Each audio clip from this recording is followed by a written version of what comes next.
Greetings, Dr. Neverson and classmates for Direct Practice One. I decided to interview Milton, our classmate, for their assignment. I just want to begin by asking you your full name. Yes, thank you. Thanks for being here. I'm Milton Bonda.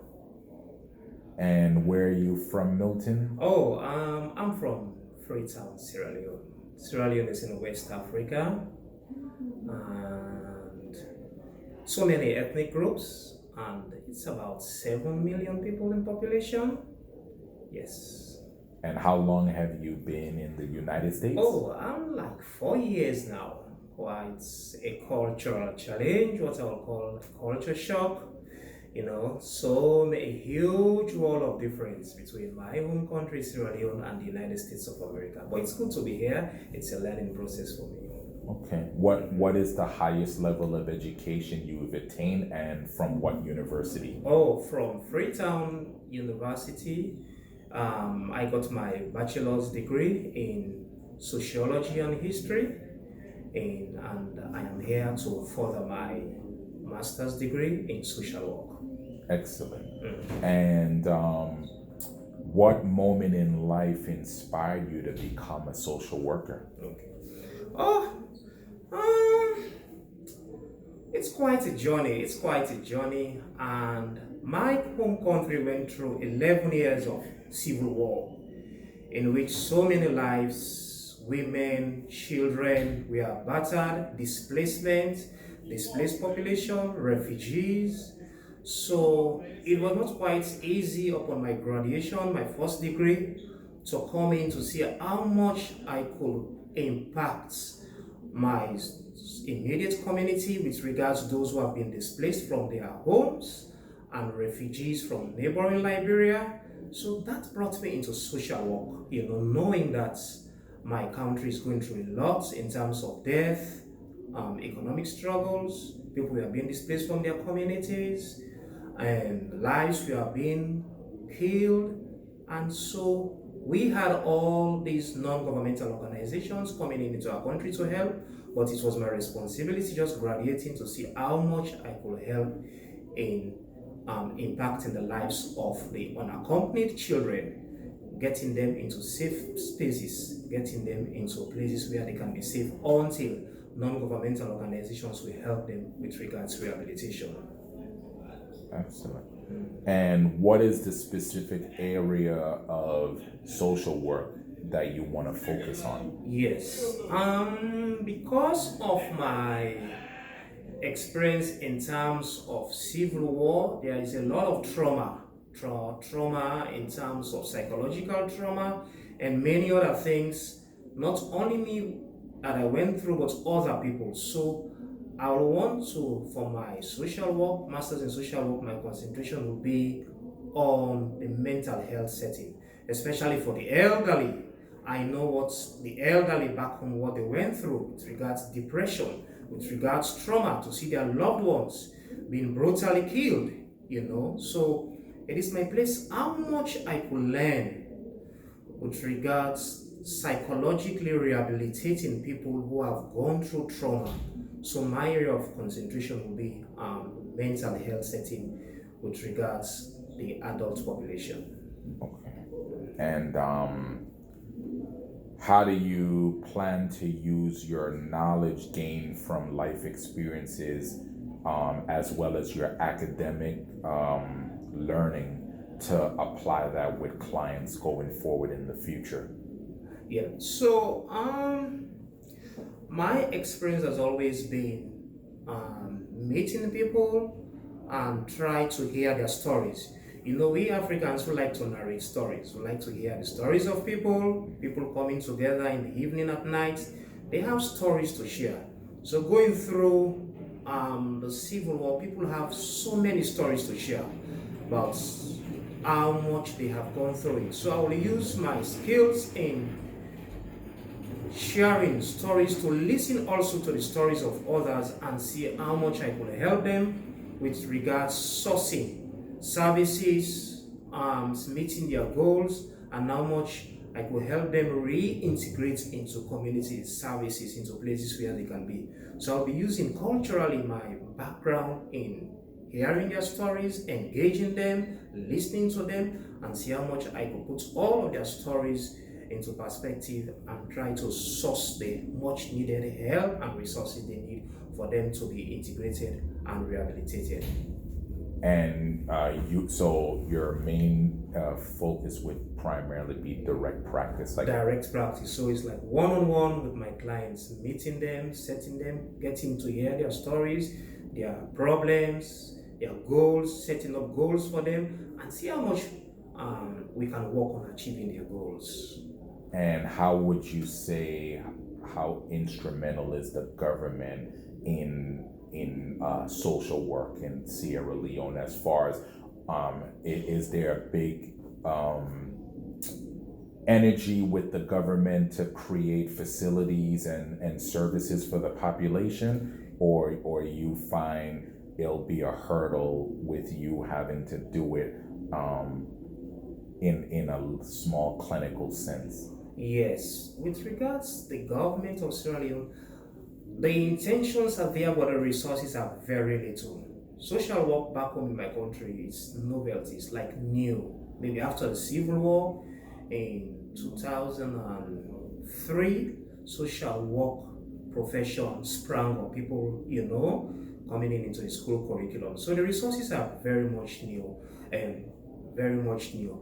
But however, we have international organizations who are pouring in, like UNICEF, to help with regards setting up institutions for rehabilitations, institutions for restructuring, and so many other things, like especially for the mental health. How much mental hospitals do we have there? How much psychiatric doctors do we have back home? So being here, learning and try to incorporate some of those things, my learning experience, it will be much of a needed value or resource to see how much I could go back home and try to restructure, try to appeal for projects to non-governmental organizations, how much they could help, especially in the mental health area. Here, the mental health setting is quite right up there, but over there, it's deplorable. People are out there in the streets unaccompanied with no one to take care of them. So it's my duty to see how much I could source help from the United Nations, from the American government, you said, and how much they could help the mental health setting, especially the elderly people back home in Sierra Leone. And one of the crucial things that Howard University focuses on is from the Black perspective. So with that being said, you did say there's a lot of NGOs that's involved with social workers in Sierra Leone, but how many of them would you say resemble the people as far as culturally or language wise? Is there like language barriers, or most of them are non-African, the social workers, where it's difficult for the people to open up to them because there's many biases? Can you speak on that? Yes. So the non-profits or the non-governmental organization expatriates coming from different countries, there is this language barrier. So they need people they could recruit, community elders, stakeholders, they could recruit, conduct trainings, seminars on how they could meet people in rural areas, knowing their problems, knowing their stories, putting them up as a challenge to the government to pass laws that are favorable in helping people with disabilities, because all these things are new. But recruiting people on the ground, the indigenes, the stakeholders, the young men, recruiting them on the ground will show exactly that these people are here to listen to us. They are here to know our problems. So some of the barriers are one, language barrier, but however, there are people they recruit to help them with regards translation, with regards going to the rural areas, the villages, to help the people with disability on how much they could reintegrate into their society. Okay. And I know you mentioned that you work in an agency in the United States. Can you talk about what it is that you do in addition to being a full-time student at Howard University, Sure. and how that relates to social work? Sure. So, based on my experience, I was happy to take up an appointment with Catholic Charities at New York Avenue. That's the men's low barrier shelter, which is about, the client population is about 360 for the night. So it's huge. So currently I'm working for the homeless population, but it's quite a challenge, but I'm ready for the challenge and it's quite exciting. We are looking at a situation where we safe housing first policy, wherein we do our intakes regularly every night. People come in seeking shelter. We do our intakes, try to know their struggles, their psychosocial problems, and connect them to the individual case managers and see how much they will help them link with the social services that are out there.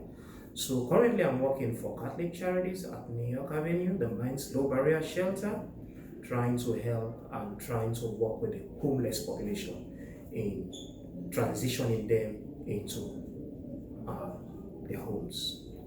And having had that experience of working here in the U.S.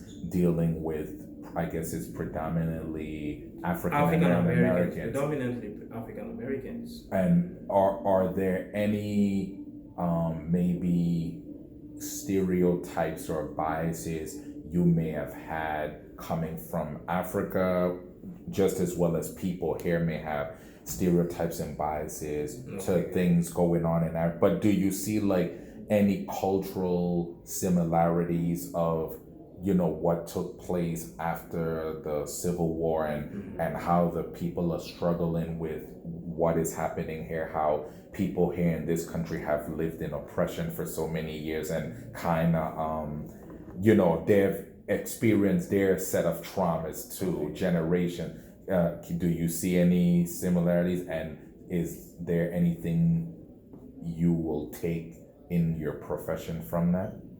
Yeah, in terms of similarities, there are one or two similarities. Back home, most of our problems are economic difficulties, environmental struggles, with regards lands and these other things. So here, coming here and working for the homeless population, also they have their own struggles with regards psychological struggles and being placed in a home. So the similarities are there, even though here in the United States the homeless are much taken care of. You know, they have case managers, social workers, they have so many services out there, which there are services out there that do help them cope with some of the struggles that they are going through. Unlike in Sierra Leone, to be homeless is like a stigma. There is a stigma to it, to be homeless. Even with regards mental disorders, there is a stigma to it. They see people with mental disorders as a kind of curse, being pushed away from their homes, from their family members, pushed into the streets. So for them, it's like a cost to have mental disability and to be homeless, So the difference here is the resources are there adequate, a little bit in the United States that to take care of the homeless and the people with mental disability. Out there, with the intervention of non-governmental organizations, it will be very hard for people to cope with disabilities that range from mental to being displaced in their communities. Okay. Yeah. Well, I enjoyed this candid conversation, and thank you for sharing about the brief history of Sierra Leone and how it has related and impact you, and how you could take that experience going forward and make yourself a well-rounded social work professional to assist in this field. Okay. And this will conclude my interview. Thank you. Thank you. care.